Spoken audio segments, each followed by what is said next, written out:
Hello, and welcome to the DCIFF Film Chat Podcast. I'm Erin DeVos, and I'll be your host for this season.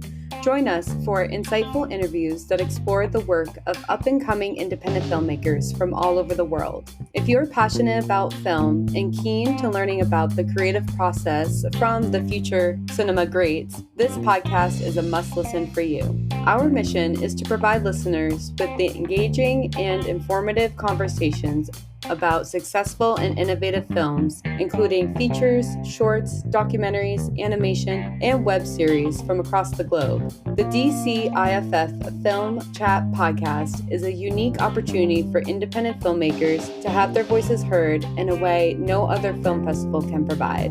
You can listen to the DCIFF Film Chat Podcast on all podcast platforms or visit our website at DCIFF-indie.org/DCIFF-podcast. Thank you.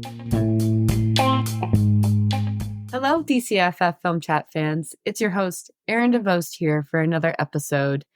In this conversation, I am speaking with the filmmaker Tom, who is the creator of The Bear in the Shower. We talked about anything and everything from animation to AI involved in filmmaking, and also the history of film festivals and their major impact that it has on the industry today and as well as back then in terms of sharing and getting noticed.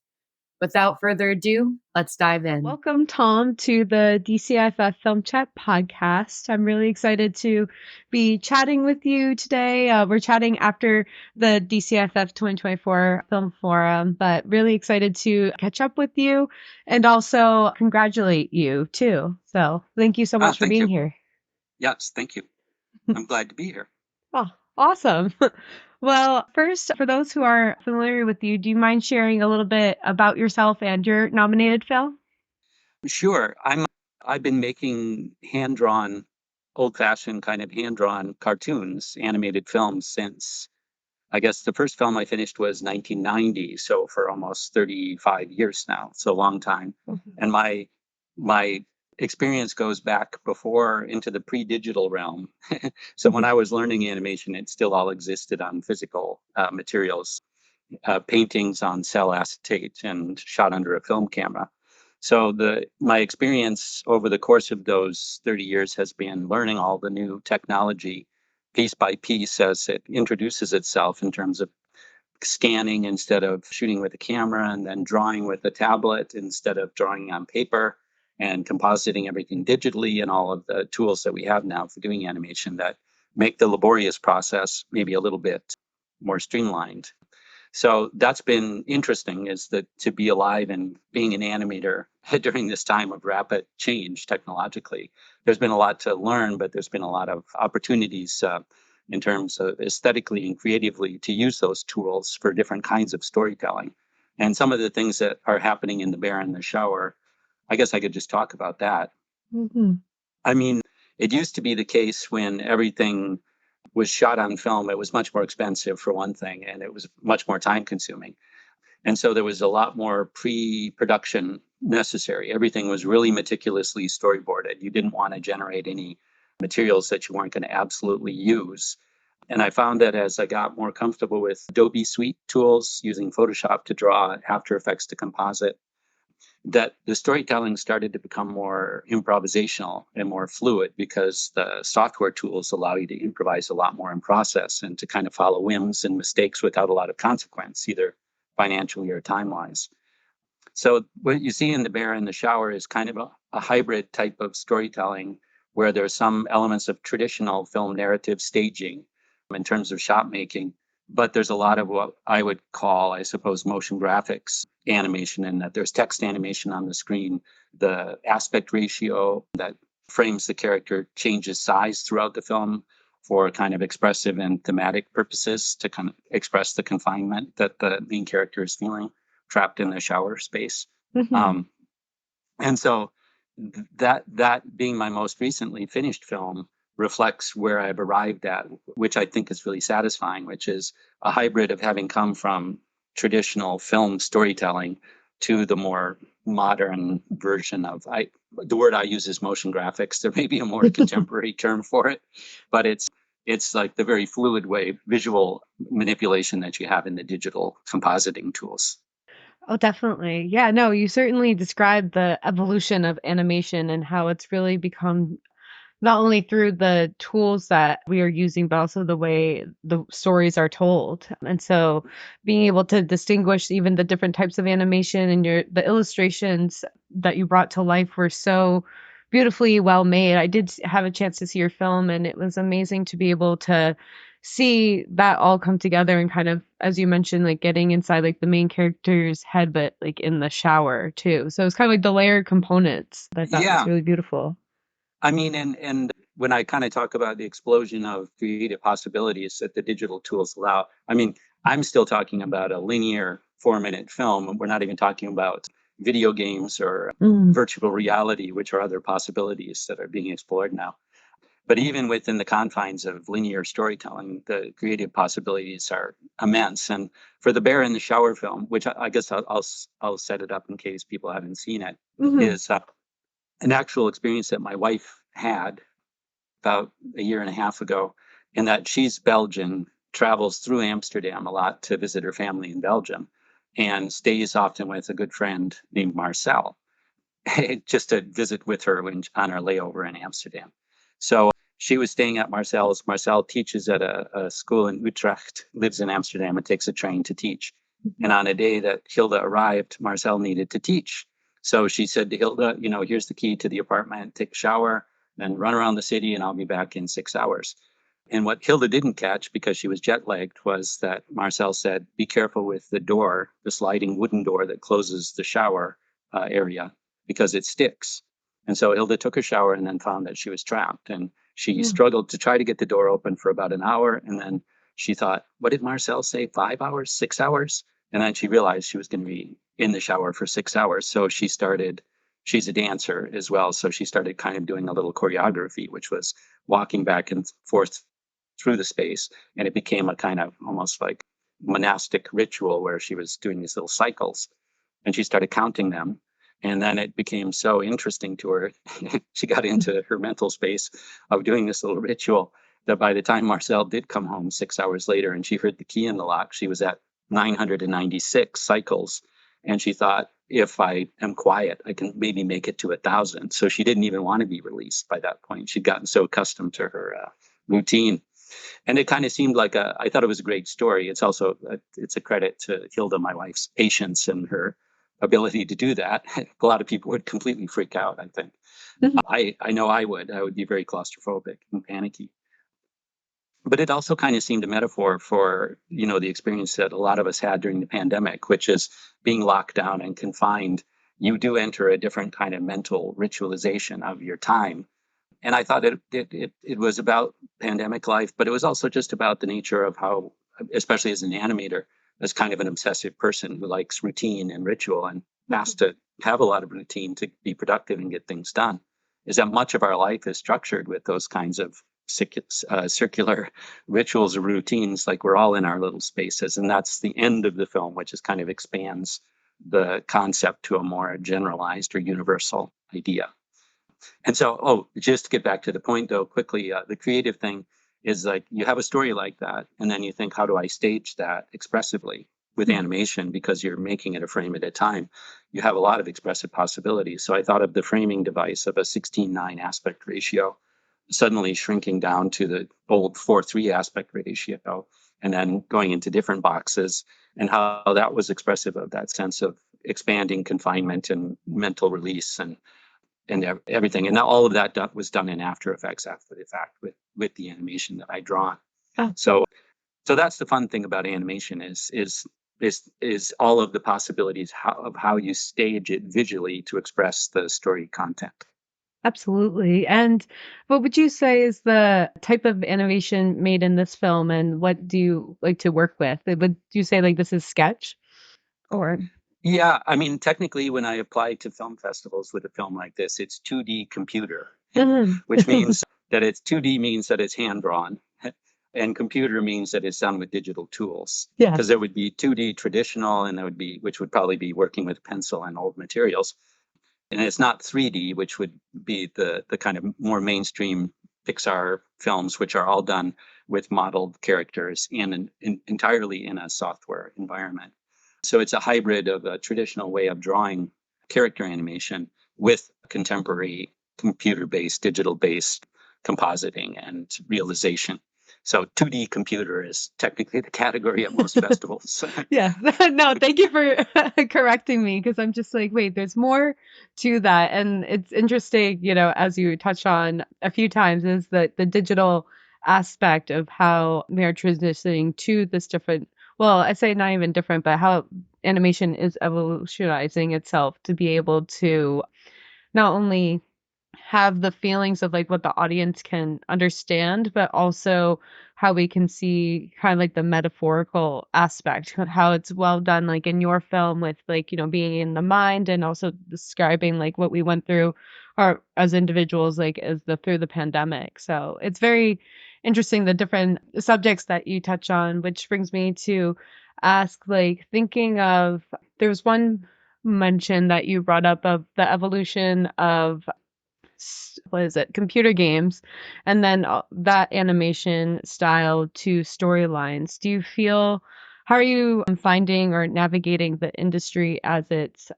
well, I mean, it's a little different with your film per se, but would love your perspective in the sense of like the kind of storytelling we're sharing through animation, through games, but how it's also becoming a mainstream film too. Do you kind of see that as a correlation or a trend at all in the Oh, industry? yeah.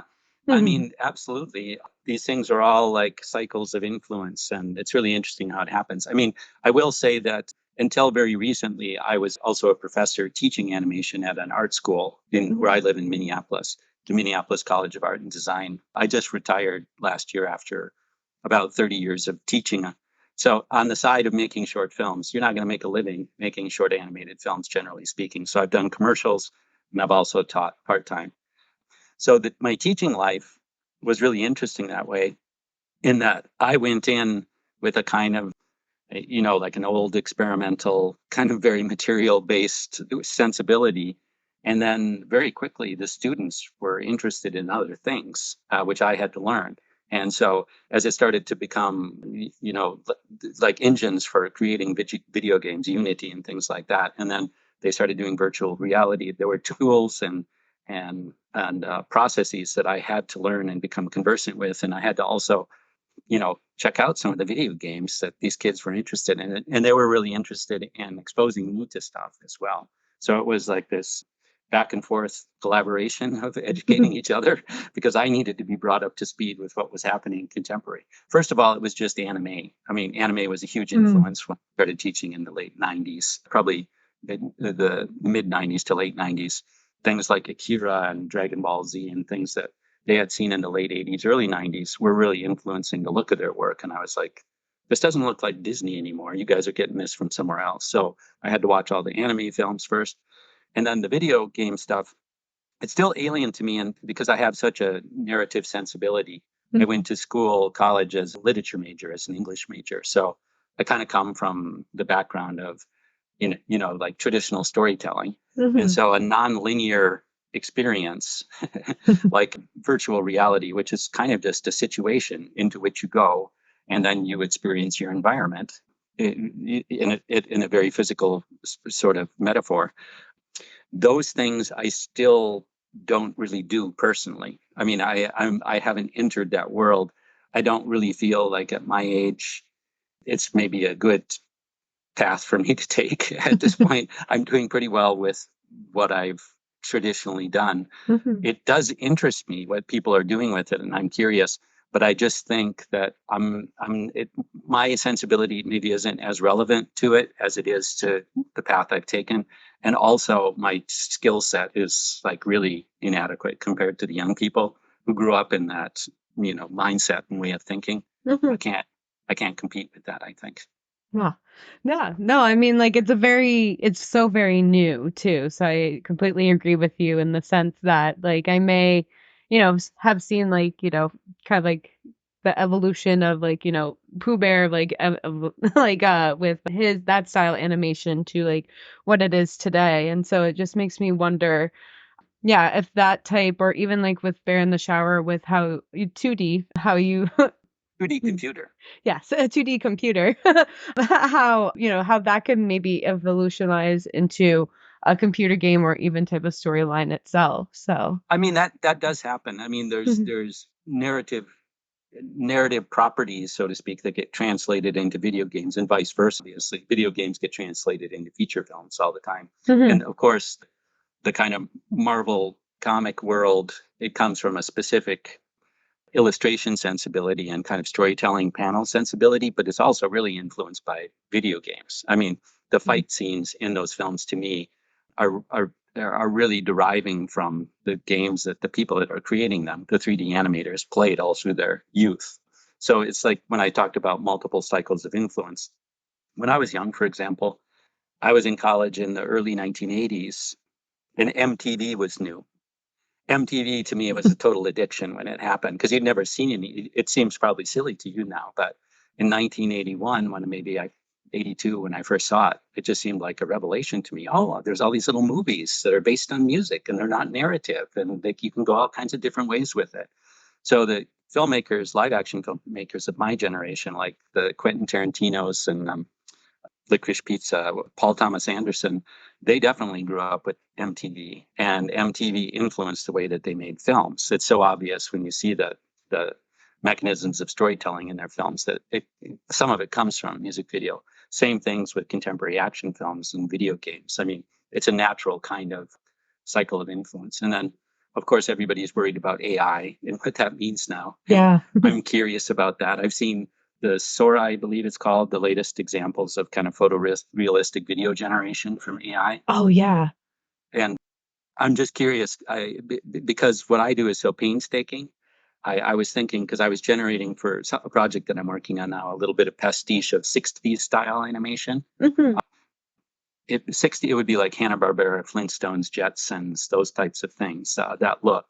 And I thought, couldn't you just say 60s style Hanna-Barbera animation, and then you type in the content, and could it generate something or could it generate 6 versions of something in 12 minutes that it would take you 2 weeks to do by hand? And what does that mean then for your process? It's a great tool for an independent animator like me, if that's possible. But what does that mean for people's jobs? That's what they're concerned about. All of the people working in the pipeline that have the kind of specific jobs that might be eliminated by that. But anyway, I mean, that's a different conversation altogether and doesn't relate at all to the Bear in the Shower because there's no AI involved in Bear in the Shower. It's all humanity. Yes, which we truly love, and being able to have that originality too. But it is something that I've been curious and something I haven't brought up to other filmmakers. So definitely another podcast episode. That would be really cool to dive into. Well, you have to find somebody that's using it now to do something interesting, because I know that people are going to do really creative things with it. Yeah. And it's right. Everybody is in the air now because everybody's concerned about the implications of where it's going and what it means for their livelihood. But yeah, a different conversation. Oh, definitely. Yeah. And a different conversation, but almost makes me want to relate and make this point is one thing I even noticed there's certain sports segments where I'm starting to notice an AI voice appearing more than a humanistic voice. And that, scared me a little bit because I was just like, oh, wow, like they're trying to, AI generate this type of, response if they can't think of it quick enough, which is very, journalistic in that sense. But it made me think. One of the points you made me think on that too. So. Another interesting thing, since we're talking about a film festival now that you're a part of, there's been a conversation in the last 10 years. Let's just say when I was young, the process of submitting to a film festival involved going to a library, checking out a reference book, which was a list of film festivals, sending a physical letter to ask for an entry form. This would be 1990, say. Getting a third of those letters back because the addresses were no longer good, and then getting a bunch of entry forms back, sending in the entry with a 16 millimeter print of your film physically through the mail at considerable expense, waiting a couple months to find out if you got accepted or not. And then you might be in a few festivals. But that was the only way at that moment that your film had a possibility of getting a distributor or getting, basically making some money from it or making connections or getting broadcast or things like that. The film festival was the center of how business was done. And then the internet changed all of that. Yeah. I mean, to enter your festival, for example, I have my information on Film Freeway. I push a button, I pay an entry fee with PayPal, and then you have all my information, and then I get a message that it's either accepted or not. And it couldn't be. It's like breathing now. It's just so effortless. So that's great for helping the practicality of the life of a filmmaker. But people start to wonder now, because everything is so accessible online, are film festivals still relevant? And then they say, what purpose do film festivals serve now? And in my experience, when we talk about the human element versus kind of just the purely practical or element, maybe practical isn't the right word, but I can't think of a better one now. Film festivals still allow you, if you go to a festival, I have this whole subculture of what I call festival friends that over the years of going to mostly animation festivals, we sit at cafes in nice locations in the French Alps, for example, drink too much wine, talk about our obsessions all night long, and you just connect with this community of people that you never knew existed. Also, obsessive compulsive people who have this mania to put their internal life into some form that they can share with other people. And those people then you stay in touch with, and they actually become your really good friends. So, film festivals, it's not just about trying to do business. It's about connecting with this like-minded world of creative people who inspire you and who also, it's just like real relationships. So I do believe that film festivals, as long as they still have a physical location and a bar, maybe, can still provide that meaningful human connection. That would be my answer if people are asking, what's the value of film festivals? Yeah, absolutely. And that's such a great answer and very well said, because that's very much, DCIFF has been going on for 25 years. And Yeah. that's what we really hold on and cherish the most is, once you're part of DCIFF, you're family to us. Like we want to stay in contact, stay in touch. And that's a big part of this podcast too, is to be able to connect with you as a filmmaker, but also to be able to share our conversations and stories about film. Yeah, absolutely. Yeah. Yeah. I think it's a great thing. You'll have a little archive of conversations like this, I imagine, over time that you'll have stored, or people will have. I don't know if you put this stuff online or not, but this kind of stuff is valuable history as well, of people thinking and talking about why make films, how do people see films, how are films consumed, how is culture changing. All of that stuff is great to think about. Absolutely. And all the different genres, categories, you name it. Yeah. Definitely. Well, I'm very much loving our conversation. And was there anything that I may not have asked you that you wanted to share on the podcast? We talked about the importance of humanity. We've talked about AI. We've talked about the role of film festivals. We've talked about my film. I don't, not really. I think it's been pretty good. Yeah, no, I say so too. Like, I feel like we could do like another episode just talking about the AI and keep moving forward with those conversations. No, no, I know, but I feel with like other, like having that snippet and then also like other filmmakers contribute to that conversation, like it might be something that I start asking. So thank you for sparking that idea. It probably will become a conversation. And I think what I said about animation, about the creative explosion with the digital tools, the difference between animation and live action filmmaking, it is becoming less and less. They're becoming closer and closer in terms of the way that they're made. So many films, with the exception of some really stubborn people like Christopher Nolan and Quentin Tarantino, who still shoot on 35 millimeter film, if they shoot a film, most people are shooting digitally. Most of the production pipeline process is all digital and software based now. And then so many of the commercial films that you see, there's a lot of the assets are digitally generated, especially a Marvel action film, obviously. So much of the acting is shot on a green screen and composited into digital environments that the way that live action films are made is pretty similar to what I've described with my film. And the expressive possibilities of how you use all of those tools and possibilities are very exciting for live action filmmaking as well. Definitely. I mean, it's not that different from animation anymore. The two will probably become one, and will be no such. Maybe 20 years from now, if we haven't wiped the human population off the planet, then and films are still being made, animation and live action filmmaking there won't be much of a distinction anymore, I think. Yeah. No, I'm feeling that too, and they're very curious to see how that will evolve. Yeah, I hope it gets a chance to evolve. Yes, absolutely. And thank you again so much for joining me today. How can we follow you follow you along in your journey? Oh, yeah. I'm not much of a social media guy, but I do have a website. And my production company is called Ein Aus Animation, and it's just German for on off. It's I E I can spell it. I don't know if I can put it on the screen Oh, yet. sure. Yeah. EINAUS animation.com. That's my website. And The Bear in the Shower is still playing at festival, so it's not on the website yet. It's on Vimeo with Password until the festival life is done. But all of my, I don't know how many films I've made now, my previous 16 or 17 films would all be on the website with commercial work that I've done as well, and information about me and how to contact me and everything. So that's the best way to see more of my work if anybody is curious. Awesome. Yeah, no, we'll definitely put it in the show notes so that way we can follow along and check out your other films as well. Thank you so much again. Okay, thanks for having me. The Bear in the Shower also won the Best Animated Short during DCIFF 2024. Congratulations, Tom, and thanks again for joining us.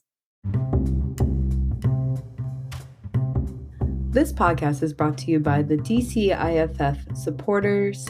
We could not be here without all of you to be sharing this amazing outlet with filmmakers from around the world. If you are interested in supporting DCIFF, head on over to our website through the link description in the bio of this episode, or you can go right to the website, which is DCIFF-INDIE.org, to connect with us and learn more about our Future of Film programs, our festival, and also more educational opportunities in what we do with our high school students, community, and beyond. We look forward to your support.